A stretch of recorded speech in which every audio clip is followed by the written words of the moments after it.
2 infants, 2 consorts, and an illness sweeping through the inner court. One child dies and the other survives. What made the difference? The emperor's favor? A miracle cure? Actually, the answer is something much simpler. It was the people that cared for them, their head ladies in waiting. Hongniang is the head lady in waiting at the Jade Pavilion, and Shin is the head lady in waiting at the Crystal Pavilion. While their job descriptions are essentially the same, their approaches completely different. And those differences determined the fate of their mistresses, their households, and even the emperor's heirs. Let's break down how. A consort is only as smart as the information her head lady allows through the door, and only as safe as the information she lets out. Hongniang's management style keeps the circle around her mistress small and vetted. No maid servants, just a handful of trusted ladies in waiting. The genius of this? The chances of spy infiltration, attacks, and betrayals are nearly impossible. And within the household, she's transparent. Information flows freely and communication is as easy as calling a brief meeting. Her staff trusts her, and so they share what they know. This means that Gyukyo always acts with full information, which gives her a political edge. Shin, on the other hand, does the opposite. She hires dozens of incompetent ladies in waiting and 30 maid servants. Why, you might ask? Because incompetent people make her look indispensable, especially to Li Hua, who trusts her. On top of that, she literally gatekeeps information. She intercepts messages, distorting and discarding them at her will, without her mistress ever knowing a thing. This actively hinders Li Hua and has left her blinded to the dangers around her several times. Her ladies in waiting also don't really know how to be discreet. They've unwittingly leaked out information several times to people who had no business knowing Li Hua's business, which has further risked her life. How a head lady operates is primarily determined by whether or not they want their mistress to succeed.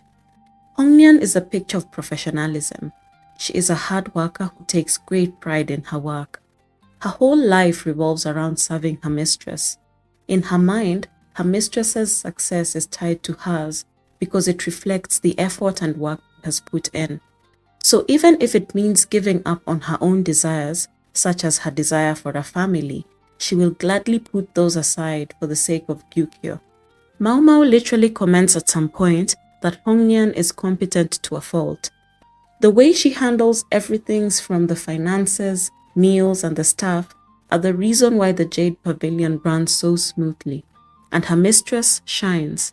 Shin is not just a head lady, but also Li Hua's cousin, and they are both related to the emperor. But Shin doesn't just regard herself as Li Hua's equal. In her mind, she is superior. So being a head lady wasn't a career she was trying to build, but rather one she fell into. Since she wants what Li Hua has, she literally manages the household with active resentment and intentionally stunts the household's skills and designs the household so that Li Hua will remain sick, weak, and dependent. Her only aim was to eventually take her cousin's place, not to serve her. Where Hongniang was building a home and fortress for her mistress, Shin was building a cage.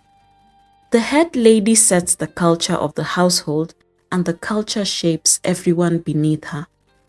Hongniang embodies tough love. She is strict but fair. She values hard work, but also treats her staff like family. Their well-being comes first, and that's why we don't see any infighting or bullying in the Jade Pavilion. Hongniang created an environment where everyone genuinely cares about each other and their mistress. We see this when Mao Mao enters the Jade Pavilion. Hongniang motivates her with a hazard pay and cleverly redirects her wages away from the pockets of her kidnappers, making them debtors instead. Now compare that with how Shin treats her staff, with outright neglect and contempt. She literally locks up a sick maid in a shed for weeks, using her as a cover for her illegal scented oils. She literally didn't care if the maid died, only that her plan to make an abortifacient worked. Shin creates an atmosphere of apathy and fear in the Crystal Pavilion. No one is ever taught how to take initiative or show any kind of competence. Shin told them that everything they did was for Li Hua, but her real goal was to keep all the power for herself. She could have offered her staff proper guidance. They were capable of learning, as we see when Mau Mau instructs them, but Shin would rather keep them shallow and lazy. The Jade and Crystal Pavilions were built on the choices and cultures cultivated by their head ladies.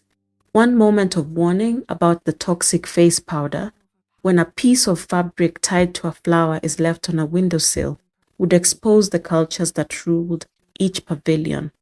Hongniang had built a bridge. The message reached Gyukyo, and her baby survived. Shin built a barrier. The message was discarded, and the prince died. What the Apothecary Diaries shows us is that two women with the same role can have completely different outcomes on the lives of those around them. In defense of Shin, I couldn't help but feel a little sorry for Shin as I was rewatching the series. She was a little girl raised to potentially gain the emperor's interest, become a concubine if possible, and if all went well, maybe even become the empress. All of those dreams were shattered in a moment. It's not like she was given a backup plan or a way to pivot. Li Hua had always been her peer, and now she was suddenly her superior. I think it's only natural for these things to get to a person. That said, none of that justifies the choices she made. She lived in an unfair world, and if she just took the time to even interact with the ladies and servants that surrounded her, she'd hear sob stories more tragic than her own. Mau Mau, Loulan, heck, even Jinshi has a tragic past, but they all made peace with their past and chose to forge a path with the cards they had been dealt. In the end, Shin was banished from the rear palace and lived out the rest of her days in disgrace. Everything she had schemed for was gone. Shin's biggest downfall was her pride. In a system built on hierarchy, Shin believed her status made her untouchable, but in the grand scheme of things, she was disposable, just like anyone else. And for all her scheming, she gravely underestimated Li Hua. Hongniang embodied safety and built a home, while Shin was a walking nightmare, trying to end the emperor's bloodline before it even began. A head lady in waiting affects all that happens within a consort's household: information flow, household culture, and even the fate of the empire's heirs. And so a consort must choose hers carefully, because the wrong head lady is not just an inconvenient choice, it could very well be fatal. In my last video, I talked about how Lakan and Loulan were basically two sides of the same coin because of their childhood trauma. Check it out if you haven't already. This video is part of a deep dive series I'm doing on the Apothecary Diaries. You can check out the playlist in the description below. Subscribe and hit that notification bell so that you don't miss out on any new episodes. Thank you so much for watching, and I'll see you in the next one. Bye!